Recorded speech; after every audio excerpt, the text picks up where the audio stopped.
Assalamualaikum warahmatullahi wabarakatuh.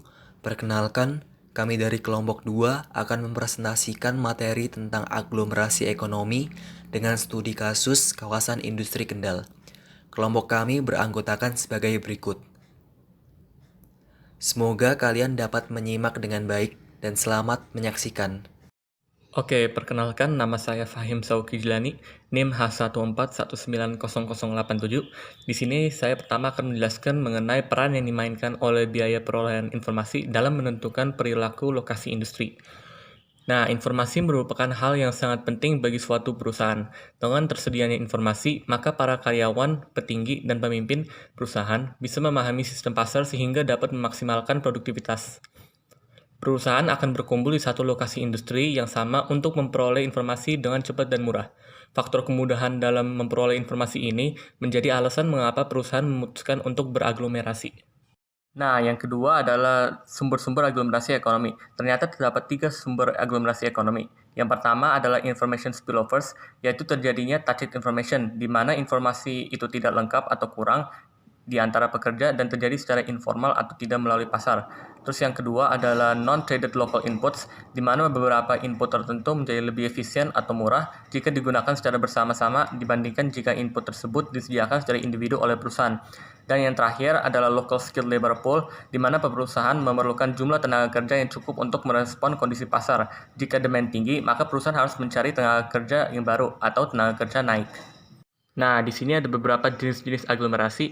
Yang pertama adalah internal return to scale, di mana timbulnya penghematan aglomerasi yang diperoleh karena perusahaan memiliki skala ekonomi yang besar di suatu lokasi. Yang kedua adalah economies of localization, di mana jenis penghematan aglomerasi ekonomi yang timbul pada satu kelompok perusahaan dalam satu industri yang sama, yang terletak pada lokasi yang sama. Terus yang terakhir ada economies of urbanization, di mana penghematan aglomerasi yang timbul pada perusahaan-perusahaan dari sektor industri yang berbeda-beda yang mengelompok di lokasi yang sama. Saya Samaludin, NIM H1411979. Baik, selanjutnya saya akan menjelaskan mengenai deskripsi lain dari klaster industrial. Nah, pertama itu ada the growth pole model, yaitu perusahaan besar sebagai kutub bagi perusahaan lainnya dalam suatu klaster. Di sini itu ada 2 efek, yaitu backwash effect dan spread effect.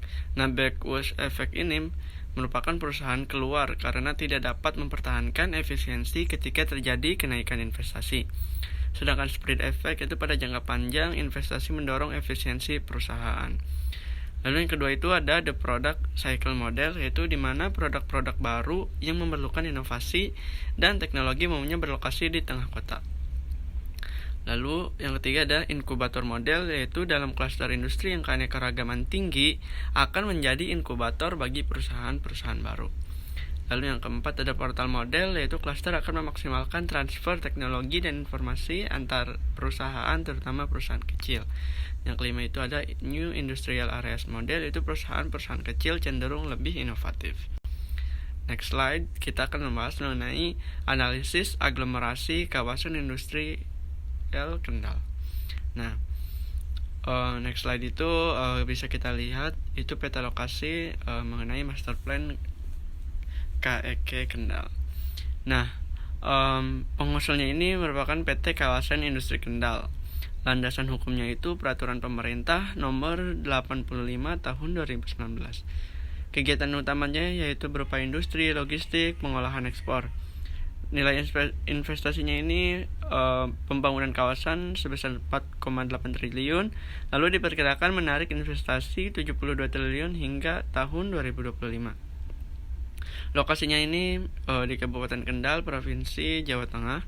Luas areanya seluas 1000 hektar dan proyeksi tenaga kerja itu sebesar 20.000 orang hingga tahun 2025. Nah, industri yang akan dikembangkan ini berupa tekstil dan busana, furniture, makanan dan minuman, otomotif, dan elektronik. Next slide, kita akan membahas mengenai sekilas tentang kawasan industri Kendal. Nah, PT Kawasan Industri Kendal ini merupakan pengembang kawasan industri berstatus kawasan ekonomi khusus berbasis industri di Pulau Jawa dengan total luas 2.200 hektar. Namun, saat ini KIK sedang dalam tahap pengembangan fase pertama seluas 1.000 hektar dan direncanakan dalam 3 fase. Nah, KIK ini merupakan joint venture antara dua pengembang industri di Asia Tenggara, yaitu Sembcorp Development dan PT Jababeka. Nah, sebagai proyek strategis nasional, pada bulan November 2016, PT Kawasan Industri Kendal ini diresmikan oleh dua kepala negara, yaitu Presiden Republik Indonesia Joko Widodo dan Perdana Menteri Singapura Lee Hsien Loong. Nah, KIK Kendal ini unggul dalam sektor industri berorientasi ekspor, substitusi impor, produk berteknologi tinggi, dan pada aplikasi khusus yang mendukung industri 4.0, serta logistik yang berbasis industri 4.0. KIK Kendal diproyeksikan dapat menarik investasi sebesar 72 triliun dan tenaga kerja sebanyak 20.000 tenaga kerja hingga tahun 2025. Next slide akan dilanjutkan oleh rekan saya. Nama saya Nabila Rahmanisa, NIM H141900668. Di sini saya akan melanjutkan presentasi tentang analisis teori kawasan industri. Yang pertama yaitu Peraturan Pemerintah Nomor 24 Tahun 2009 tentang kawasan industri adalah kawasan tempat pemusatan kegiatan industri yang dilengkapi dengan sarana dan prasarana penunjang yang dikembangkan dan dikelola oleh perusahaan kawasan industri yang telah memiliki izin usaha kawasan industri. Yang kedua yaitu menurut Marsudi Djodjodipuro, dalam praktiknya yaitu kawasan industri atau industrial estate merupakan sebidang tanah seluas beberapa ratus hektar yang telah dibagi dalam kafling dengan luas yang berbeda yang sesuai dengan keinginan yang diharapkan pengusaha. Yang ketiga yaitu Peraturan Pemerintah Nomor 24 Tahun 2009 tentang kawasan industri yang mempunyai tujuan untuk mengendalikan pemanfaatan ruang, meningkatkan upaya pembangunan industri yang berwawasan lingkungan, mempercepat pertumbuhan industri di daerah, meningkatkan daya saing industri, meningkatkan daya saing investasi, dan memberikan jaminan kepastian lokasi dalam perencanaan dan pembangunan infrastruktur yang terkoordinasi antar sektor terkait. Yang keempat yaitu Sadono Sukirno, dalam praktiknya yaitu penciptaan kawasan perindustrian ditunjukkan untuk pengembangan industri di daerah guna mempertinggi daya tarik dari daerah tersebut, dengan harapan akan diperoleh manfaat sebagai berikut, yaitu menghemat pengeluaran pemerintah untuk menciptakan prasarana, untuk menciptakan efisiensi yang lebih tinggi dalam kegiatan industri-industri, dan untuk menciptakan perkembangan daerah yang lebih cepat dan memaksimalkan peran pembangunan daerah dalam keseluruhan pembangunan ekonomi. Selanjutnya yaitu analisis kawasan industri Kendal termasuk aglomerasi. Kawasan industri Kendal mendorong usaha menciptakan kawasan perindustrian dengan besarnya keuntungan potensial akan diperoleh apabila fasilitas disediakan kepada para investor. Oleh sebab itu, pengembangan kawasan perindustrian terutama kawasan industri Kendal dimasukkan untuk memberikan lebih banyak perangsang kepada para investor. Langkah tersebut menjadikan kawasan perindustrian dapat menimbulkan berbagai jenis eksternal ekonomis kepada industri-industri lainnya. Dengan demikian, adanya kumpulan industri dalam kawasan industri Kendal termasuk aglomerasi dan dapat mempertinggi efisiensi kegiatan industri tersebut. Selanjutnya yaitu penyebab aglomerasi industri Kendal. Pertama, adanya kesamaan kebutuhan sarana prasarana dan bidang pelayanan industri lainnya yang lengkap. Kedua, adanya kerjasama dan saling membutuhkan dalam menghasilkan produk. Yang ketiga, yaitu didukung pemerintah karena termasuk proyek gagasan nasional. Selain itu, terdapat 6 keunggulan, yaitu 1. Zona ekonomi khusus, 2. Infrastruktur makro terintegrasi, 3. Infrastruktur mikro terjamin, 4. One-stop solution, 5. Upah kompetitif, dan ke-6. Ketersediaan sumber daya manusia.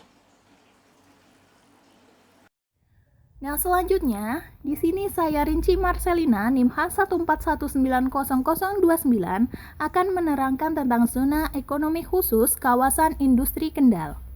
Kawasan Industri Kendal atau KIP telah resmi menjadi kawasan ekonomi khusus yang diatur dalam PP nomor 85 tahun 2019. Kawasan Industri Kendal merupakan satu-satunya kawasan industri di seluruh Pulau Jawa dengan status KEK atau kawasan ekonomi khusus. Adapun beberapa keuntungan fiskal maupun non-fiskal bagi para investor adalah sebagai berikut. Manfaat secara fiskal. Yang pertama, tax holiday hingga 20 tahun tergantung nilai investasi. Yang kedua, tunjangan pajak sebesar 30% dibagi menjadi 6 tahun. Yang ketiga, pembebasan pajak pertambahan nilai atau PPN. Dan yang keempat, penundaan bea masuk. Sedangkan manfaat non-fiskal yang pertama imigrasi, yang kedua pekerjaan, dan lain sebagainya. Kemudian, keunggulan yang kedua yakni infrastruktur makro terintegrasi. Kawasan Industri Kendal atau KIP berada dan dekat dengan yang pertama, Jalan Tol Trans Jawa, yang kedua, Bandara Internasional Ahmad Yani Semarang, yang ketiga, Pelabuhan Tanjung Emas Semarang, yang keempat, Pelabuhan Internasional Kendal, dan yang kelima, jalur perkereta-apian. Selanjutnya, keunggulan yang ketiga yaitu infrastruktur mikro terjamin. Keberadaan infrastruktur mikro di kawasan industri Kendal KIP mulai dari sumber daya alam, pengairan, jalan, telekomunikasi, listrik, fasilitas pendukung, hingga keamanan yang telah terjamin. Saya Nilam Cahyani, NIM H14190023. Baik, selanjutnya infrastruktur mikro terjamin. Kendal Industrial Park menyediakan layanan all-in-one untuk semua tenan. Mereka mengatakan bahwa kami percaya setiap pelaku industri dapat berkonsentrasi pada rencana ekspansi bisnis, bisnis inti, operasi, dan lain-lain. Sementara kami dapat mengurus sisanya untuk Anda. Solusi satu atap kami termasuk, tetapi tidak terbatas pada yang pertama, bantuan dari semua izin yang diperlukan mulai dari pendirian perusahaan, izin lingkungan hingga izin operasional. Kami juga merupakan bagian dari KLIK atau layanan kemudahan investasi konstruksi langsung. Yang kedua, tenaga kerja rekrutmen. Kami tahu kebutuhan Anda dan kami akan menghubungkan Anda dengan organisasi yang sesuai atau third party. Yang ketiga, logistik di tempat. Yang keempat, patroli keamanan 24/7. Dan yang terakhir, adanya layanan pemeliharaan perkebunan. Baik, selanjutnya upah kompetitif. Berikut adalah upah minimum di Kendal 3 tahun terakhir. Melihat dari tahun ke tahun, upah minimum di Kendal mengalami peningkatan. Dan di tahun ini, pada tahun 2021, meningkat sebesar 2.335.735 per bulan, atau setara dengan 164 US dollar. Rata-rata nilai tukar rupiah per 1 US dollar adalah 14.200 rupiah. Di sini bisa dilihat perbandingan upah minimum Kendal dengan daerah lain di Indonesia. Melihat perbandingan tersebut, upah tenaga kerja di Kendal tergolong rendah, sebesar Rp2.335.735. Upah ini di mata investor cukup kompetitif dengan kinerja. Perkenalkan, nama saya Muhammad Iqbal Al-Qodri, NIM H14190021. Kali ini saya akan mempresentasikan tentang faktor ketersediaan sumber daya manusia. Seperti yang kita tahu bersama, pendidikan di wilayah Jawa cukuplah merata. Terdapat banyak universitas, sekolah, politeknik, hingga akademi di wilayah sekitaran Kendal, Jawa Tengah. Sehingga, untuk ketersediaan dan kualitas sumber daya manusia cukup memadai dan bisa bersaing. Bahkan menurut data yang ada, setidaknya terdapat 378 universitas, 1.568 sekolah vokasi, dengan lulusan per tahunnya mencapai 111.000 hingga 150.000. Kondisi ini didukung dengan adanya link and match antara Kendal Industrial Park dengan pihak industri dan government, dengan strategi Strong Industry Connection dan Strong G2G Network. Selanjutnya, apakah kawasan industri Kendal dapat bertahan lama? Berdasarkan keunggulan dan penyebab yang telah disampaikan pada slide-slide sebelumnya, menurut kami, kawasan industri Kendal atau Kendal Industrial Park dapat bertahan lama, karena terdapat banyak hal yang mendukung ke arah tersebut. Di antaranya, 1. Perkembangan kawasan industri, 2. Peningkatan fasilitas sarana dan prasarana penunjang, 3. Kemudahan aksesibilitas, 4. Didukung oleh setidaknya 2 negara yaitu Indonesia dan Singapura, dan telah diprospek jangka panjang. Sekian presentasi dari kelompok 2, semoga materi yang telah disampaikan dapat bermanfaat bagi kita semua. Wassalamualaikum warahmatullahi wabarakatuh.